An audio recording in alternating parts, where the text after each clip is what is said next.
총선을 앞둔 정치권의 뜨거운 이슈를 두고서 대통령실이 오늘 오전에 연이어 입장문을 냈습니다. 먼저 이종섭 주 호주 대사에 대해선 공수처 소환도 없이 국내에서 마냥 대기하는 건 매우 부적절하다면서 자진 귀국서를 일축했습니다. 또 대통령실은 언론사를 상대로 강압이나 압력을 행사한 적이 없다면서 회칼 테러를 언급한 황상무 시민사회 수석과 거리 두기에 나섰습니다.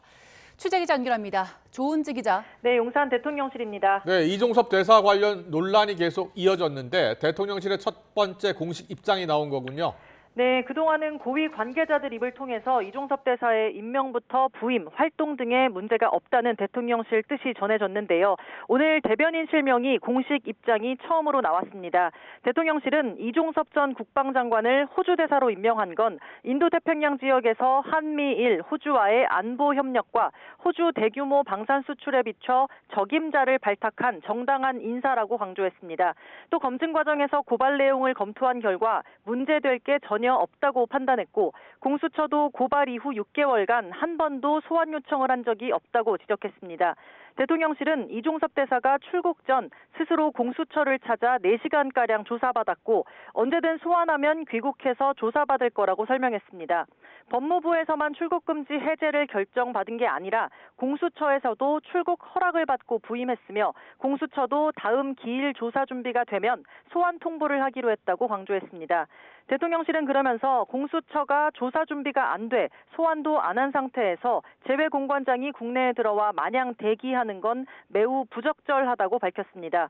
총선이 임박한 정치권, 특히 여당에서도 이종섭 대사가 자진 귀국해야 한다는 목소리가 있는데 이를 일축한 것으로 풀이됩니다.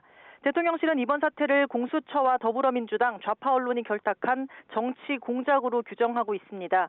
최상병 사건 관련한 이종섭 대사의 직권남용 혐의에 대해서도 문제가 없다는 인식이 강합니다.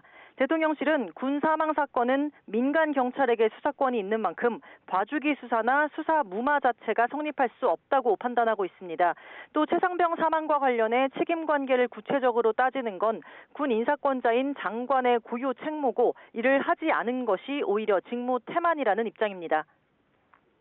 네, 또 다른 용산발 리스크로 꼽히는 황상무 수석에 대해서는 어떤 입장 내놨습니까? 네, 정확히 이름을 명시하진 않았지만 황상무 수석에 대한 정치권의 사퇴 요구나 경질설에 응답한 걸로 보입니다. 대통령실은 역시 출입기자단 공지를 통해서 대통령실은 특정 현안과 관련해 언론사 관계자를 상대로 강압이나 압력을 행사해 본 적이 없고 하지도 않을 거라고 밝혔습니다.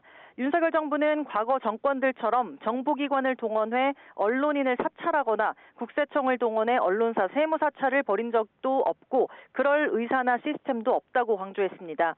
그러면서 언론의 자유와 언론기관의 책임을 철저하게 존중하는 게 국정 철학이라고 설명했습니다. 앞서 황상무 시민사회 수석은 지난주 MBC를 포함한 출입기자 4명과 식사 자리에서 1980년대 언론인 회칼 테러 사건을 언급해 논란이 일었습니다. 당사자인 황 수석은 발언 이틀 뒤인 그제 국민과 언론인, 사건 피해 유가족에게 사과한다, 공직자로 언행을 각별히 조심하겠다고 입장문을 냈습니다. 대통령실에서 관련 대응에 나선 건 오늘이 처음인데요. 경질설을 일축한 건지 아니면 본인의 결단을 촉구한 건지 의견이 분분합니다. 지금까지 용산 대통령실에서 YTN 조은지입니다.